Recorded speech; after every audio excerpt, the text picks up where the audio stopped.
Magandang araw po sa inyong lahat. Ako po si Inday o Maribel sa tunay kong pangalan.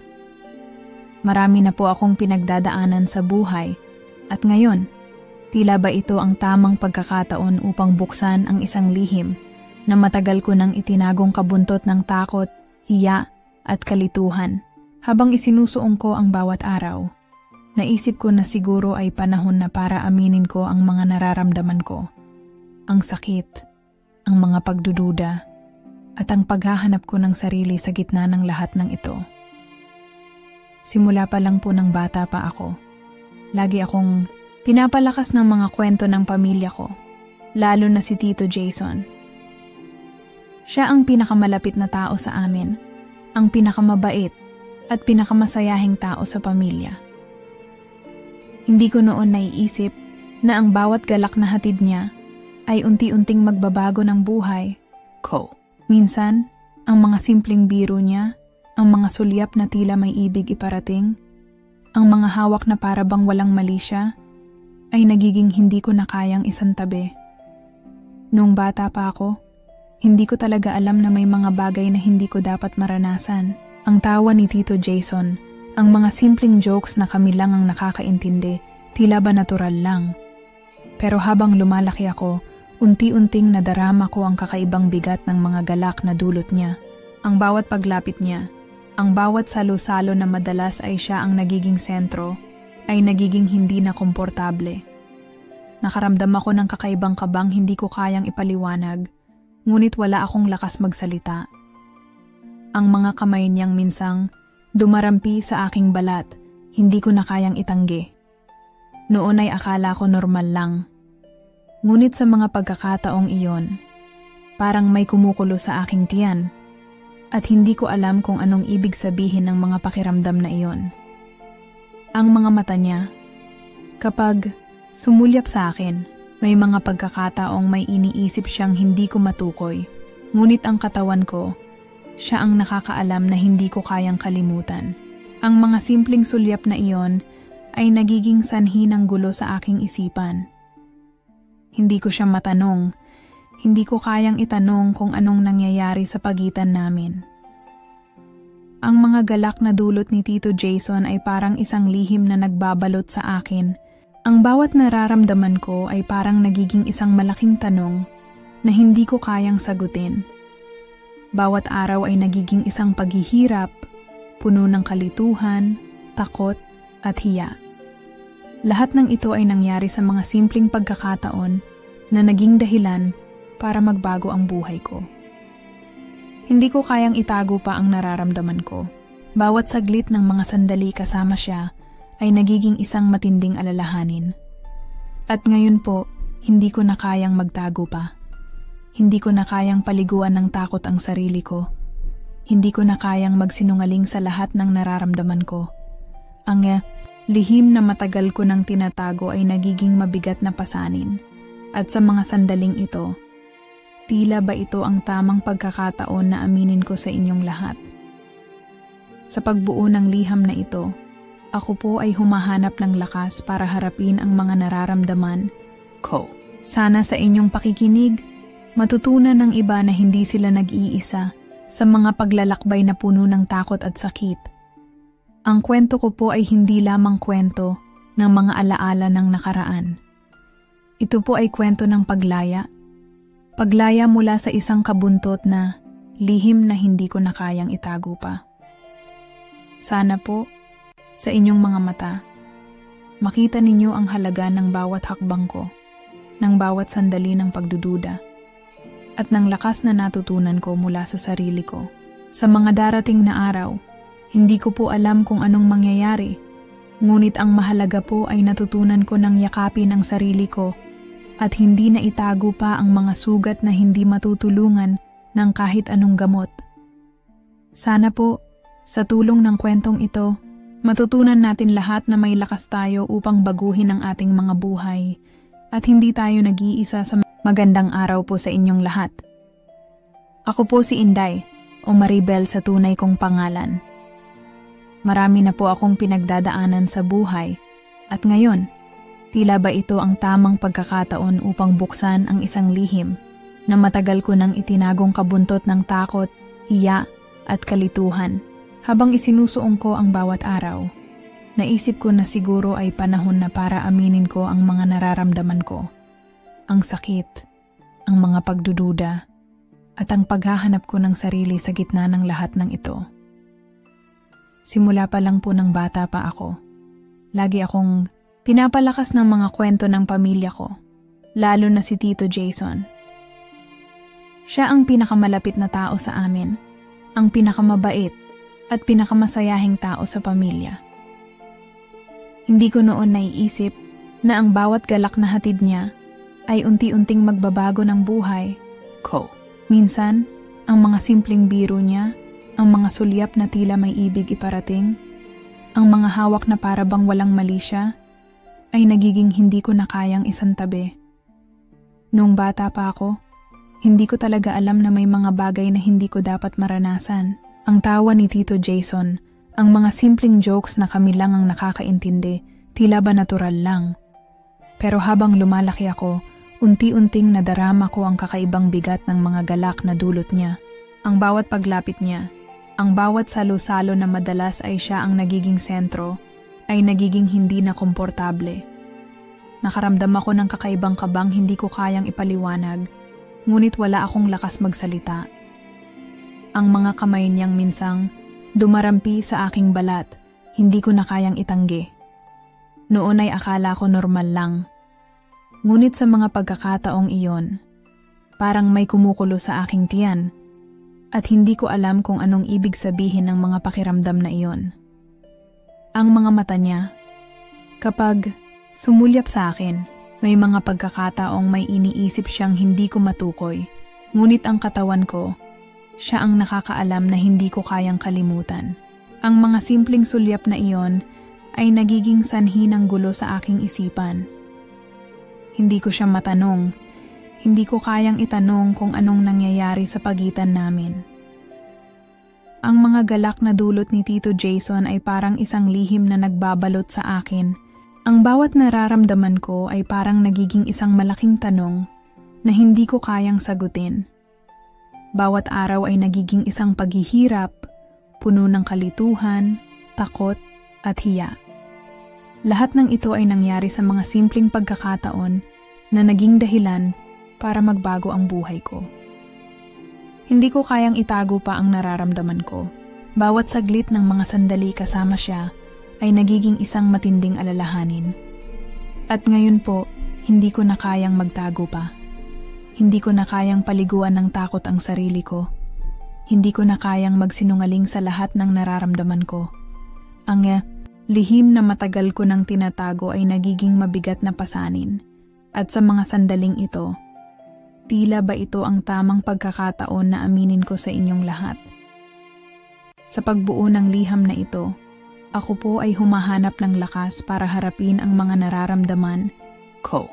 Sana sa inyong pakikinig, matutunan ng iba na hindi sila nag-iisa sa mga paglalakbay na puno ng takot at sakit. Ang kwento ko po ay hindi lamang kwento ng mga alaala ng nakaraan. Ito po ay kwento ng paglaya. Paglaya mula sa isang kabuntot na lihim na hindi ko na kayang itago pa. Sana po, sa inyong mga mata, makita ninyo ang halaga ng bawat hakbang ko, ng bawat sandali ng pagdududa, at ng lakas na natutunan ko mula sa sarili ko. Sa mga darating na araw, hindi ko po alam kung anong mangyayari, ngunit ang mahalaga po ay natutunan ko ng yakapin ang sarili ko at hindi na itago pa ang mga sugat na hindi matutulungan ng kahit anong gamot. Sana po, sa tulong ng kwentong ito, matutunan natin lahat na may lakas tayo upang baguhin ang ating mga buhay at hindi tayo nag-iisa sa nasa isang gabi na naman kami ni Tito Jason, magkasama sa ilalim ng malamlam na ilaw sa sala. Habang nag-uusap kami tungkol sa mga bagay na walang kinalaman, sa kung anong nangyayari sa puso at katawan ko, nararamdaman ko na naman ang kakaibang kuryente sa hangin. Hindi ko matukoy kung anong nag-uudyok sa akin para magmukhang normal ang lahat. Pero ang bawat saglit na kasama siya, parang ang mundo ko ay tumitigil. Ipinagpatuloy lang namin ang aming pag-uusap At habang siya'y nagsasalita, ang mga mata ko'y hindi mapigil na maglakbay sa bawat detalye ng kanyang katawan. Ang kanyang mga kamay, ang lakas ng kanyang tinig, at ang pawis na dumadaloy mula sa kanyang noo. Wala akong magawa kundi ang tumingin. At sa bawat pagtitig ko, nararamdaman ko ang init na parang wala akong magawa. Parang isang magnet na hindi ko kayang tanggihan. Ang katawan ko ay tila umaayon sa kanyang bawat galaw, at ang bawat minuto na kami ay magkasama ay may bagong sigla. Minsan, habang kami ay nag-uusap, ang kanyang mga mata ay tumanaw sa aking mga mata, isang titig na matalim, mas malalim kaysa dati. Tila ba may pinapahiwatig na hindi kayang ipaliwanag ng mga salita. Kumbaga, sa mga sandaling iyon, ang bawat hinga ko ay humihigop ng hangin mula sa kanyang katawan, at ang bawat titig niya ay tumagos sa aking kaluluwa. Hindi ko kayang itanggi na may mga alon ng init na gumugulo sa aking dibdib, at ang mga hininga ko ay hindi ko kayang kontrolin. Sa bawat pagdapo ng kanyang mga palad sa aking mga kamay, naramdaman ko na parang ang mundo ko'y bumabalot sa kanyang presensya. Hindi ko kayang magtago pa. Hindi ko kayang pigilan ang nararamdaman ko na ang mga palad ni Tito Jason ay dahan-dahang humahaplos sa aking balat. Tila ba ang bawat galaw na ginagawa niya ay may bagong pahiwatig, at sa bawat sulyap niya parang nararamdaman ko na ako'y naglalakbay sa ibang mundo. Parang isang pagtanggi sa lahat ng pinaniniwalaan ko. Ngunit hindi ko kayang alisin ang sarili ko mula sa pagkakahawak ng mga kamay niyang humahaplos sa aking katawan. Habang patuloy kami sa pag-uusap, ang mga galak na dulot ng mga simpleng tanong ay nawawala. Tila ba ang oras ay tumigil at ang mga bagay na hindi ko kayang tanggapin ay nagiging bahagi ng isang kwento na wala ng kasing init. Hindi ko kayang kontrolin ang mga nararamdaman ko, at ang bawat minuto ay nagiging isang bagong sakripisyo sa pagitan ng puso at katawan ko. Ang bawat galak na dulot ng pagkakaroon ng mga simpleng sandali ay nawawala. Nasa isang punto ako ng buhay ko na hindi ko kayang iwasan ang nararamdaman ko kay Tito Jason. Hindi ko kayang magtago pa. Ang bawat sulyap na binibigay niya sa akin ay may bagong pahiwatig. Mga palad na humaplos sa aking braso, mga kamay na dumapo sa aking leeg, at mga labi na malapit sa aking tainga. Tila ba ako'y napapaamo sa mga galaw niya, at ang mga sandali ay dahan-dahang lumalapit sa isang estado ng emosyonal na kalituhan. Parang ang katawan ko ay tila may sariling isip. Hindi ko kayang iwasan, at hindi ko kayang pigilan ang sarili ko. Mula sa nakaraan na nagsimula na lamang na maging isang bahagi ng aking kasalukuyan. Nang magtagpo ang aming mga mata, may nangyaring hindi ko kayang ipaliwanag. Hindi ko kayang tanggalin ang sarili ko mula sa init ng bawat galak at pangarap na hindi ko kayang ipahayag. Tila ba ang lahat ng mga desisyon ko ay nagsasanib, at ako'y patuloy na nahihirapan na tanggapin ang nararamdaman ko. Hindi ko kayang magtago at hindi ko kayang kalimutan ang bawat saglit ng init na nagsimula sa kanya, ang bawat pagdapo ng kanyang mga palad sa aking katawan. Ang lahat ay nagsimula sa isang sulyap, isang pagnanasa, at isang gabi na hindi ko kayang ilarawan. Hanggang sa huli, hindi ko alam kung paano ko kayang ipaliwanag kung ano ang nangyari. Lahat ay tila magulo sa aking isipan, ngunit alam ko na sa bawat pagdapo ng kanyang mga palad sa aking balat, may isang init na nagbabalik. Nasa isang tahimik na gabi kami ni Tito Jason. Magkasama sa sala habang ang hangin ay malumanay na dumadampi sa aming mga katawan. Tila ba ang oras ay tumigil at sa bawat minuto, ang kanyang presensya ay nagiging mas matindi, mas mahirap itanggi. Hindi ko alam kung bakit, pero sa mga sandaling ito, tila ang mundo ko ay nagiging mas makulay at puno ng init sa kabila ng katahimikan. Nasa harap ko siya. At ang mga mata niya ay tumama sa aking mga mata. Isang titig na may lalim na hindi ko kayang ipaliwanag. Para bang ang lahat ng mga nararamdaman ko ay napapalakas ng bawat sulyap na ipinapaabot niya. Ang mga titig na iyon ay hindi basta-basta. May mga aral na itinatanim sa bawat saglit. At nararamdaman ko na ang bawat minuto na magkasama kami ay nagiging isang napakabigat na paglalakbay. Ang mga salitang hindi namin masabi ay tila bumangon at nagsasalita na sa pagitan ng aming mga mata. Hindi ko kayang alisin ang sarili ko mula sa kanyang mga mata, mula sa mga sulyap na para bang isang patibong na hindi ko kayang iwasan. Wala akong magawa kundi ang magpatuloy sa pagtitig. At habang ginagawa ko iyon, naramdaman ko ang kanyang kamay na dahan-dahang humaplos sa aking braso. Parang ang bawat galaw niya ay may lihim na mensahe. Isang mensahe na nagsasabi na ang mga tinig na hindi ko kayang ipalabas sa aking bibig ay natutumbasan ng bawat pagsulyap at paghaplos ng kanyang mga palad. Habang nararamdaman ko ang init ng kanyang kamay, parang bumangon sa aking katawan ang mga damdaming matagal ko nang itinagong hindi ko kayang aminin. Sa bawat patak ng oras, nararamdaman ko ang dahan-dahang paglapit ng aming mga katawan na nagiging mas mahirap pigilan. Ang mga saglit na ito ay tila nagiging isang laro na walang katapusan. Ngunit sa kabila ng mga iniwasan kong damdamin, hindi ko kayang pigilan ang sarili ko. Ang mga alingaw-ngaw ng aking puso ay nagsasabing may isang bagay sa kanya na hindi ko kayang iwasan. At ang init ng bawat sulyap ay patuloy na nagpapaalab sa aking katawan. Nang magtagpo ang aming mga mata, ang lahat ng nararamdaman ko ay bumangon at nagkaroon ng bagong sigla. Walang mga salita, ngunit ang ating mga katawan ay nagsasalita sa pamamagitan ng bawat galak at pananabik na hindi kayang itago. Ang bawat pagkilos ni Tito Jason ay may kasamang lihim na mensahe. At ang kanyang mga kamay na hindi ko kayang kalimutan ay patuloy na humahaplos sa aking balat. Dahan-dahan, nararamdaman ko ang init na bumabalot sa aking katawan. Ang mga pagkilos niya ay parang isang ritual na hindi ko kayang labanan. Wala akong ibang magawa, kundi ang sumunod sa agos ng mga damdaming nagsimula sa bawat titig at bawat paghawak niya.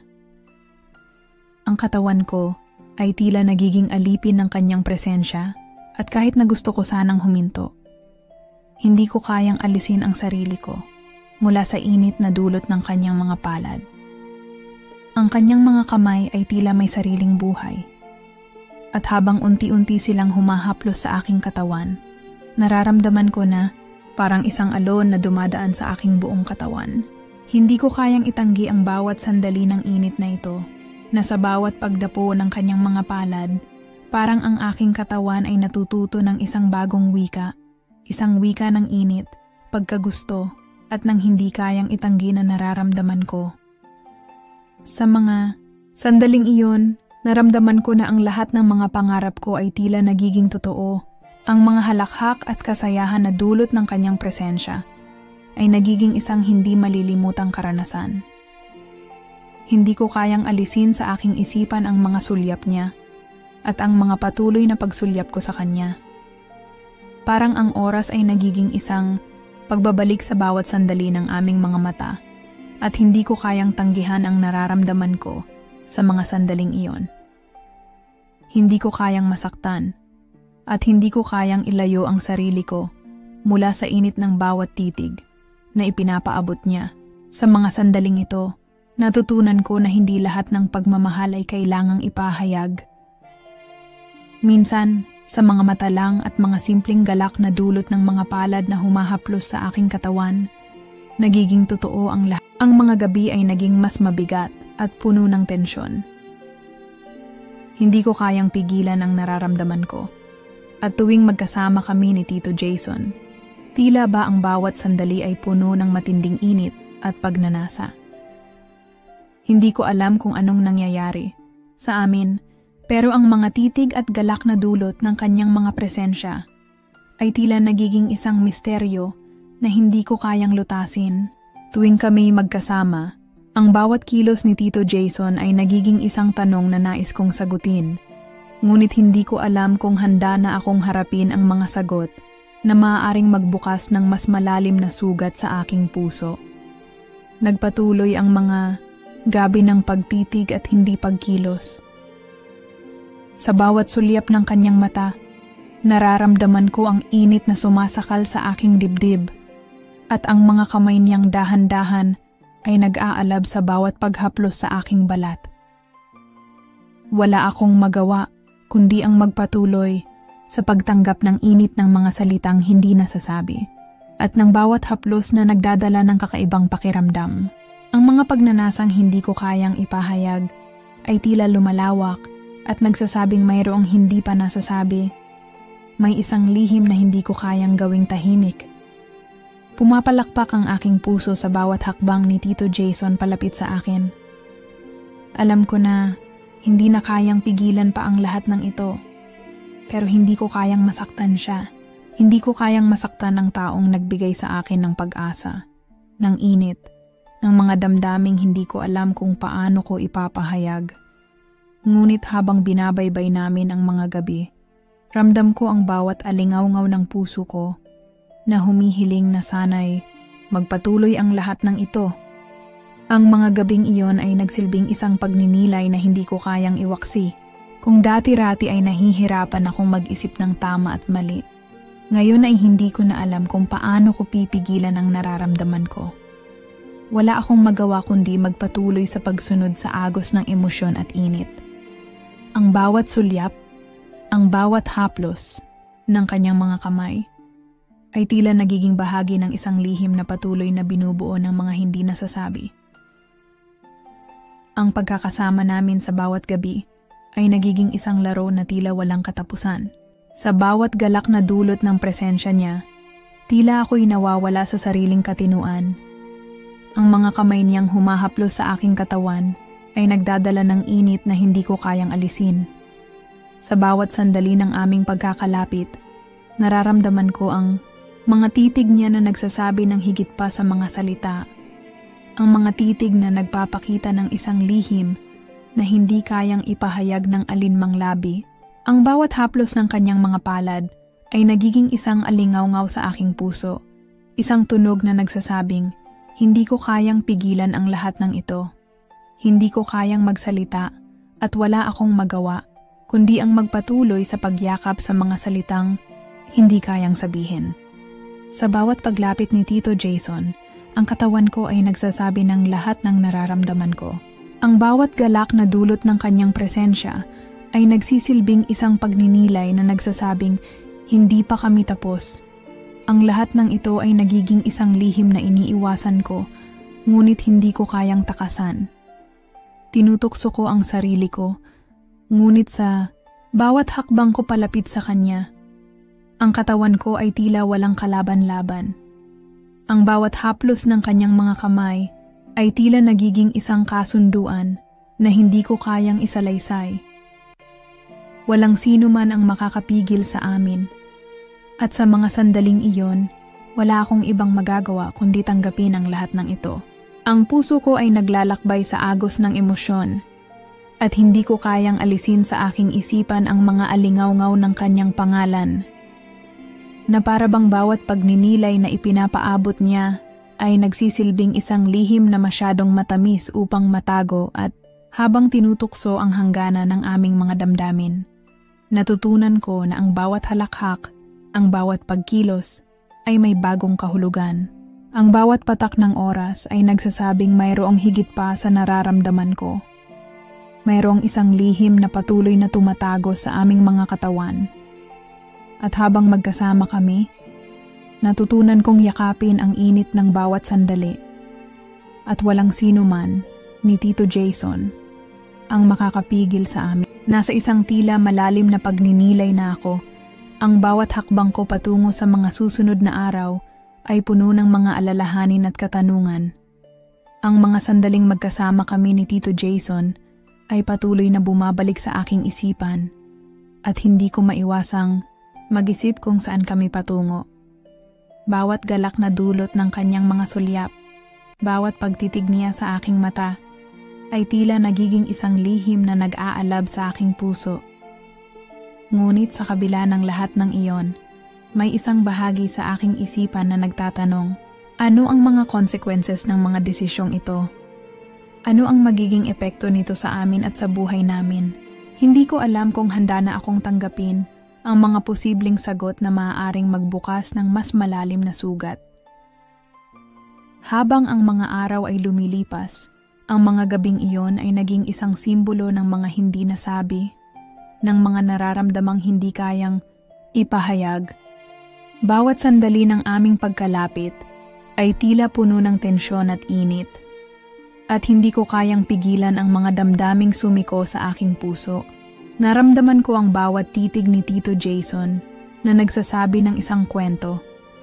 Kwento ng mga hindi nasasabing saloobin, ng mga pangarap na hindi matupad, at ng mga pagnanasa na hindi kayang ipaliwanag. Ang mga kamay niyang dahan-dahang humahaplos sa aking balat ay nagdadala ng isang init na tila sumasakal sa aking dibdib. At habang ang mga mata ko ay naglalakbay mula sa kanyang mga labi patungo sa kanyang mga mata, ramdam ko ang mga alingaw-ngaw ng isang lihim na hindi ko kayang kontrolin. Sa bawat gabi na magkasama kami, natutunan kong yakapin ang mga damdaming sumiko sa aking dibdib. Ngunit sa kabila ng lahat ng init na iyon, may isang bahagi sa aking isipan na nag-aalala. Ang mga sandaling iyon ay tila mga ulap na dumaan sa aking isipan. Hindi ko kayang hawakan, ngunit nararamdaman ko ang bawat galaw nito sa aking puso. Hindi ko kayang pigilan ang mga tanong na sumasakit sa aking isipan. Ano ang magiging epekto nito sa aming relasyon? Ano ang magiging epekto nito sa buhay ko? Ngunit sa kabila ng lahat ng alalahanin, hindi ko kayang tumalikod mula sa nararamdaman ko. Bawat galak, bawat pagnanasa, ay nagiging isang alingawngaw sa aking puso na nagsasabi na mayroong higit pa sa mga sandaling ito. Hindi ko kayang takasan ang mga alingawngaw ng kanyang mga salita, ang mga galak na dulot ng kanyang mga kamay. Ang bawat hakbang ni Tito Jason patungo sa akin ay tila nagiging isang paanyaya. Paanyaya ng mga damdamin na hindi ko kayang kontrolin. Hindi ko kayang pigilan ang sarili ko. Ang mga gabing iyon ay naging isang simbolo ng mga alalahanin na patuloy kong pinapalampas. Ngunit ang mga damdaming iyon ay nagsasabi sa akin na hindi ko kayang isantabi ang mga nararamdaman ko. Sa mga sandaling magkasama kami, natutunan kong yakapin ang mga bahagi ng sarili ko na hindi ko kayang ipahayag. Ang bawat halakhak, ang bawat sulyap ng kanyang mga mata ay nagsasabi ng isang kwento ng mga pangarap na hindi ko kayang abutin, ng mga lihim na hindi ko kayang itago. Ang bawat haplos ng kanyang mga kamay ay nagdadala ng init na tila, sumasakal sa aking katawan, at habang tinutukso ang hangganan ng aming mga damdamin, natutunan ko na hindi ko kayang takasan ang mga alalahanin na patuloy na sumisilip sa aking isipan. Hindi ko kayang gawing tahimik ang mga damdaming ito. Sa kabila ng lahat ng pagsubok at alalahanin, natutunan kong tanggapin ang mga init ng mga sandaling iyon. Ngunit sa kabila ng lahat ng ito, hindi ko pa rin alam kung ano ang magiging epekto nito sa akin at sa buhay. Habang ang mga araw ay patuloy na dumaan, ramdam ko na unti-unti nang nagiging mas komplikado ang lahat. Ang bawat gabing magkasama kami ni Tito Jason ay naging isang pagninilay na puno ng tensyon at hindi mabigkas na mga damdamin. Sa bawat halakhak na sumasalubong sa aming pag-uusap, may mga salitang hindi ko kayang sabihin, mga pagnanasa na hindi kayang ilabas. Isang lihim na patuloy na nag-aalab sa aking dibdib. Napansin ko na ang kanyang mga sulyap ay may kakaibang kabuntot, isang kabuntot na tila humahaplos sa aking balat, ngunit may kasamang isang uri ng takot at pangarap na hindi ko kayang itanggi. Habang kami ay magkasama, Nakaramdam ako ng mga alingaw-ngaw sa aking isipan. Mga tanong na hindi ko kayang sagutin. Ang mga gabing iyon, kahit puno ng init, ay nagsimula ng magbukas ng mga sugat na matagal ko nang tinatago. Puno ako ng mga saloobin, mga katanungan tungkol sa aming relasyon at kung anong direksyon ito patungo. Ang mga damdamin ko para kay Tito Jason ay nagsimula ng magbago. Hindi ko alam kung ito ba ay pagmamahal o isang pagkahulog sa isang makamundong bagay na naglalaman ng masalimuot na emosyon. Tuwing magkasama kami, ramdam ko ang bawat haplos ng kanyang kamay, ang kanyang mga mata na naglalaman ng lihim na tinatago, at ang bawat titig na nagsasabi ng higit pa sa mga salitang hindi kayang ipahayag.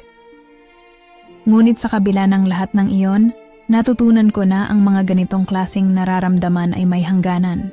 Hindi ko kayang ipagpatuloy ito ng walang kasiguraduhan kung ano ang magiging epekto nito sa akin, sa kanya, at sa ating dalawa.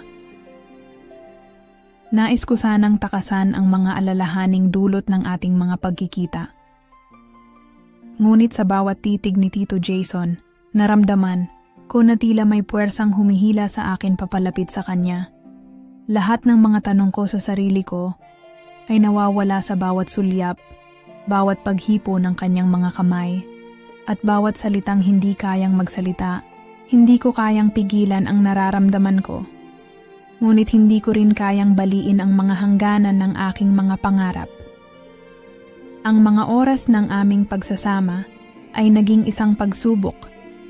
Isang pagsusuri sa kung anong mga desisyon ang kayang baguhin ang ating buhay. Ang katawan ko ay nag-aalab sa bawat sandali, ngunit ang isip ko ay patuloy na naglalaban. Ang bawat hakbang na ginagawa ko ay nagdudulot ng takot. Takot na baka magkamali ako. Takot na baka masaktan ako o masaktan siya. Ngunit hindi ko kayang pigilan ang nararamdaman ko. Bawat halakhak na sumasalubong sa bawat titig niya ay isang paalala ng isang mundong puno ng mga alalahanin at pagnanasa. Hindi ko kayang patagilid ang mga damdamin na nagsisiksik sa aking dibdib. Ang mga gabing iyon ay naging isang pagninilay na puno ng pagsubok. Pagsubok kung hanggang saan ang kaya naming magpatuloy. Ang aming mga lihim ay nagsimula ng magkaisa, ngunit may tanong pa rin sa aking isipan. Hanggang saan ba namin kayang dalhin ang mga damdaming ito? Habang patuloy ang aming paglalakbay sa mga gabing iyon, natutunan ko na ang bawat hakbang ay may kalakip na pasanin. Ang bawat desisyon ay may kaakibat na kahihinatnan. Hindi ko alam kung ano ang darating, ngunit alam ko na ang bawat araw, bawat gabi na magkasama kami, ay nagdadala ng isang bagong alon ng mga damdamin na mahirap kontrolin. Sa mga huling araw ng aming relasyon ni Tito Jason, unti-unting napagtanto ko na ang lahat ng nangyari ay may dahilan. Hindi ko na kayang ipagpatuloy ang buhay ng punong-puno ng pagnanasa na hindi alam kung saan papunta. Ang mga damdaming ito ay nagsimula ng magbigay daan sa mas malalim na pagninilay sa kung anong uri ng buhay ang nais ko para sa aking sarili. Hindi ko na kayang maging alipin ng mga lihim, ng mga hindi nasasabing salita, at ng mga alon ng emosyon na hindi ko kayang kontrolin. Habang binabalikan ko ang mga gabing iyon, nakita ko ang halaga ng mga aral na natutunan ko mula sa mga pagkatalo at tagumpay.